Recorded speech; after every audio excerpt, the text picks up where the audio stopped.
जी भाई योहान साहब, क्या हाल चाल है? बड़े दिनों बाद। जी बढ़िया। आप कैसे हैं? हाँ, मेरा थोड़ा एग्जाम चल रहा था अभी यूनिवर्सिटी में, तो थोड़ा बिजी था। हम्म। आप कैसे हैं? बिल्कुल अच्छा, ठीक, एक बिल्कुल ठीक। हम्म। एक ही सवाल था। मतलब ये मैं सुना था कि मुस्लिम कंट्री में मतलब नॉन मुस्लिम आइडियोलॉजीज को प्रीच करना अलाउ नहीं है, तो ये मतलब क्यों है ऐसा? मतलब जानना चाहता था। मतलब फ्रीडम ऑफ स्पीच तो सबको है। इस पर कितनी मर्तबा बात हो चुकी है, मेरे ख्याल से आप हमारी सारी स्ट्रीम्स नहीं देखते हैं। मुझे एक बात बताइए कि आ, इंडिया में मसलन, चलो इंडिया की, आप इंडिया के हैं ना, इंडिया की मिसाल लेते हैं। इंडिया एक हाँ। डेमोक्रेटिक कंट्री, ठीक है, एक सेक्युलर डेमोक्रेटिक कंट्री है। मुझे एक हम्म। बात बताएं कि क्या इंडिया में खिलाफत को प्रीच करना अलाउड है? खिलाफत मतलब? खिलाफत मतलब इस्लामिक गवर्नमेंट। हाँ, मतलब इस्लाम तो प्रीच करना अलाउ है ना, मतलब ना रिलीजन। ना, इस्लाम की बात नहीं हो रही है, इस्लामिक गवर्नमेंट की। Mode of governance, Islamic mode of governance, जिसको खिलाफत बोला जाता है, क्या हम्म। उसको प्रीच करना अलाउड है? अब ये तो, मैं तो लॉ का स्टूडेंट नहीं हूँ, तो मेरे को उतना आइडिया नहीं। पर हाँ, बुद्धिज्म में मतलब सब कुछ अलाउ है, आप प्रीच कर तो उसमें सकते हैं, मतलब छोड़िए, मैं बुद्धिस्ट। अभी आपने इस्लामिक गवर्नमेंट की बात की ना, तो जाहिर सी बात है बुद्धिस्ट का तो कोई आपके यहाँ तो कोई गवर्नमेंट होती नहीं है। मैंने इंडिया की इसीलिए मिसाल दी, चूंकि आप इंडिया में रहते हैं, तो मैं आपकी इत्तला के लिए बता नहीं। दूं कि हाँ, अलाउड नहीं है। ठीक है, अलाउड नहीं है। अच्छा। अच्छा, क्यों हाँ। अलाउड नहीं है? उसकी वजह यह है कि खिलाफत का जो सिस्टम है, वो ऑब्वियसली हम्म। बात है कि वो सेक्युलर डेमोक्रेसी के से कॉन्ट्रेडिक्ट करता है, बिल्कुल अलग है। यानी हम्म। वो सेक्युलर डेमोक्रेसी को गलत समझता है। तो एक हम्म। सेक्युलर डेमोक्रेटिक नेशन ये कभी भी अलाउ नहीं करेगी कि उसके मुल्क में उसके जो ऑपोजिट निजाम है, उसका जो ऑपोजिट सिस्टम है, मोड ऑफ गवर्नेंस है, उसको प्रीच किया जाए। हम्म। ठीक है, तो ये तो बगावत हो जाएगी ना वरना मुल्क से। तो इसलिए वो उसको अलाउ नहीं करते। ठीक है, अब नहीं। आप हाँ। आगे आ जाए इस्लामिक गवर्नमेंट में। हाँ। Islamic right. गवर्नमेंट का जो बुनियादी कॉन्सेप्ट है वो क्या है? वो इस्लाम है भाई। इस्लामिक गवर्नमेंट होती है उस वक्त गवर्नमेंट है ना जब इस्लाम बुनियाद हो। अगर इस्लाम बुनियाद नहीं होगा तो इस्लामिक गवर्नमेंट कैसे होगी? ठीक। हम्म। अच्छा, अब अगर हाँ। आप दूसरी आइडियोलॉजी को प्रीच करेंगे तो ये ऐसा हम्म। ही है जैसा कि आप एक सेक्युलर डेमोक्रेसी में खिलाफत प्रीच कर रहे हैं। तो जैसे दूसरी आइडियोलॉजी इस्लाम को कॉन्ट्रडिक्ट करती हैं, और जो चीज भी इस्लाम हम्म। को कॉन्ट्रडिक्ट करे उसकी प्रीच करने की इजाजत नहीं होगी। बिल्कुल इसी तरीके से इजाजत नहीं होती जैसे डेमोक्रेसी, सेक्युलर डेमोक्रेसी को खिलाफत कॉन्ट्रडिक्ट करती है, और सेक्युलर डेमोक्रेसी हम्म। में खिलाफत को प्रीच करने की इजाजत नहीं है। हम्म। अच्छा, नहीं। अब अच्छा। हाँ, पर जो प्रॉब्लम है, एक बार तब हाँ। अपनी बात मुकम्मल कर लूं। जो प्रॉब्लम है ना, लोगों के जहन में जो सवाल आता है, वो इसलिए आता है, हम्म। वो ये समझते हैं कि यार सेक्युलर जो कंट्रीज हैं तो वो तो बड़ी अच्छी हैं, वो सारे मजहबों को इजाजत देती हैं अपने मजहब की तबलीग करने की। लेकिन जो इस्लामिक कंट्री है ना, हम्म। वो सारे मजहबों को इजाजत नहीं देती। यहाँ जो हम्म। प्रॉब्लम है ना, वो प्रॉब्लम ये होती है कि एक सेक्युलर कंट्री या सेक्युलर निजाम के लिए मजहब कॉन्ट्रेडिक्ट नहीं करता उसको। यानी सेक्युलर निजाम मजहब से, और जब उसने मजहब को बिल्कुल ही वाटर डाउन कर दिया कि मजहब का मतलब ये है कि हम्म। आप नमाज पढ़ लो, आप रोजा रख लो, आप मेडिटेशन कर लो, बस मजहब का मतलब ये है। तो इस लेवल पर हम्म। जब मजहब आ गया ना, तो सेक्युलर जो गवर्नमेंट है ऐसे मजहब को थ्रेट नहीं समझती अपने लिए। तो ठीक है, अब सारे मजहब एक दूसरे के मुखालिफ हैं, आप आपस में अपना मसला खुद हल करो, हमारे से कोई लेना देना नहीं है। ठीक है, तो इसलिए हम्म। सारे मजहब वाले समझते हैं कि भाई सब खुश हैं, अपने अपने मंदिर भी बनने हैं, मस्जिद भी बनने हैं, गुरुद्वारे भी बनने हैं, सब इबादतें चल रही हैं, क्योंकि सेक्युलर गवर्नमेंट ने मजहब को, हर मजहब को वाटर डाउन कर दिया।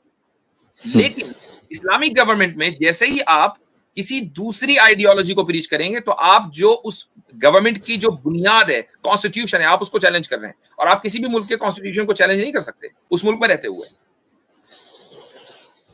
नहीं, पर आपने मतलब अभी कॉन्स्टिट्यूशन का एग्जाम्पल देना, पर हम कॉन्स्टिट्यूशन को एज ए फाइनल अथॉरिटी तो नहीं मानते ना। हम बुद्धिज्म को ही फाइनल अथॉरिटी मानते हैं, और बुद्धिज्म तो अलाउ भाई करता है कि बुद्धिज्म, चीज। बुद्धिज्म की मैं इसलिए बात नहीं कर रहा हूं चूंकि बुद्धिस्ट हाँ। नेशन, जो बुद्धिस्ट पॉलिटिकल आइडियोलॉजी आपके पास है ही नहीं ना, आपके पास तो कुछ भी नहीं है।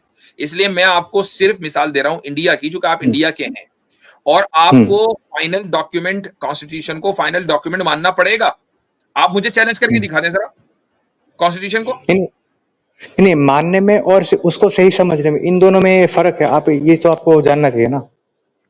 ठीक है, मैंने ये बात सही है कि आप हम्म। मानने को, यानी आप समझते हैं यार चूंकि मैं इंडिया में रहता हूं तो मुझे इस डॉक्यूमेंट को मानना ही पड़ेगा, हाँ। क्योंकि इसके अलावा जो हाँ। है मेरे पास कोई ऑप्शन नहीं है। ये बात राइट। बिल्कुल सही है। लेकिन जब आप ये हम्म। कहते हैं ना कि बुद्धिज्म में तो हर एक चीज की प्रीच करने की इजाजत है, क्या बुद्धिज्म के हाँ। पास कोई पॉलिटिकल आइडियोलॉजी है? पॉलिटिकल तो नहीं है, पर फ्रीडम ऑफ नहीं, स्पीच है, मतलब आप कुछ भी फ्रीडम ऑफ प्रमोट कर स्पीच कौन सकते हैं। देता है? सुनिए, फ्रीडम ऑफ स्पीच जो है ना, एक पॉलिटिकल आइडियोलॉजी देती है। मैं हम्म। आप अगर मान लें, मैं और आप दोनों सड़क पे चल रहे हैं, ठीक है, और मैं आपसे कहूं योहान भाई, मैं आपको फ्रीडम ऑफ एक्सप्रेशन देता हूं, तो आप क्या कहेंगे मुझसे? भाई मुफ्ती साहब आप कौन होते हैं मुझे फ्रीडम ऑफ एक्सप्रेशन देने वाले? आप एक इंडिविजुअल हैं, आपका इससे क्या लेने देना? फ्रीडम ऑफ एक्सप्रेशन ना मैं दूंगा ना कोई देगा, यानी कोई मुआशरा देगा, बल्कि फ्रीडम ऑफ एक्सप्रेशन गवर्नमेंट देती है। तो आप क्या कर रहे हैं कि बुद्धिज्म जिसके पास कोई पॉलिटिकल आइडियोलॉजी नहीं है, उसको ये कह रहे हैं कि हमारे यहाँ फ्रीडम ऑफ एक्सप्रेशन है, और इस्लाम को रख रहे हैं, इस्लाम की जो पॉलिटिकल आइडियोलॉजी है, इस्लामिक गवर्नमेंट, उसके मुकाबले मिलाकर बुद्धिज्म को रख रहे हैं। तो ये क्या ये एक फेयर कंपैरिजन है? बात तो आपने सही कहा, इस पर मैं सोचूंगा एक बार। ठीक, सोचें। अच्छा, एक और मेरा सवाल था, लास्ट पूछ सकता हूँ? पूछें। हाँ, तो और ये मतलब जो सिटीजनशिप का मतलब एक जो है, मतलब कि अगर मैं किसी मुस्लिम कंट्री में काम करूँ कुछ साल, तो क्या शरिया लॉ अलाउ करता है कि मैं उस कंट्री में सिटीजनशिप ले सकता हूँ? देखें, आजकल की जो मुस्लिम कंट्रीज है ना, वहां पर तो इस्लामिक लॉ नहीं है। यानी हमारा जो मसला है ना वो यही है कि भाई आप इतने बड़े 50-50 मुल्क लेकर बैठे हैं और आपने अपने आप को नेशंस में तकसीम किया हुआ है, और छोटी छोटी नेशन है। ओके, हालांकि जबान अक्सर लोगों की, अक्सर मुल्कों की एक ही है, अरबी बोली जा रही है, लेकिन छोटी छोटी छोटी छोटी नेशंस है और नेशनहुड का कॉन्सेप्ट उसमें चल रहा है। हमारा मसला है मुस्लिम कंट्रीज से यही है। लेकिन इमेजिन करें कि अगर एक पूरी दुनिया में या इन मुस्लिम ममालिक में प्योर इस्लामी निज़ाम हो और एक गैर मुस्लिम पर जाना चाहता है, सेटल होना चाहता है, बिल्कुल हो सकता है, एज लॉन्ग एज ये कि वो उस इस्लामिक कंट्री के लिए थ्रेट ना हो और वहां जाकर वो वहां के कानून को पर अमल करे, इंक्लूडिंग जो टैक्स लॉ है उसको फॉलो करे, बिल्कुल रहे। अच्छा, पर आजकल मतलब अरब, सऊदी अरब, यूएई ये सब सिटीजनशिप नहीं देते, मतलब बहुत देखता हूँ। गैर मुस्लिम को तो छोड़िए, मुसलमान को नहीं देते। हाँ, वो तो अपने, मैंने इसीलिए पहले ही कह दिया कि ये जो छोटे छोटे मुल्क हैं, दुबई है, अबू धाबी है, ये सब जो कुवैत है, ये सारे ट्राइबल सिस्टम पे चल रहे हैं, ये नेशनल सिस्टम पे नहीं चल रहे हैं, ये ट्राइब्स हैं। तो आप उनसे ये कह रहे हैं कि भाई मैं तुम्हारे ट्राइब में शामिल होना चाहता हूँ, वो कहेंगे हो ही नहीं सकते। तो हमारे ट्राइब में शामिल होने के लिए तुम्हें हमारे ट्राइब में पैदा होना पड़ेगा। इमेजिन करें कि आप दुबई में रहते हैं और दुबई में आपके यहाँ बच्चा हुआ, तो आप उसको यूएई की सिटीजनशिप नहीं दिला सकते, हालांकि वो वहां पर है, वो वहीं की लैंग्वेज बोल रहा है, वो वहीं स्कूल जा रहा है, लेकिन वो सिटीजन नहीं हो सकता। क्यों? इसलिए कि उस ट्राइब का नहीं है। अच्छा जी, शुक्रिया जी, समझ गया। ठीक है जी, ओके।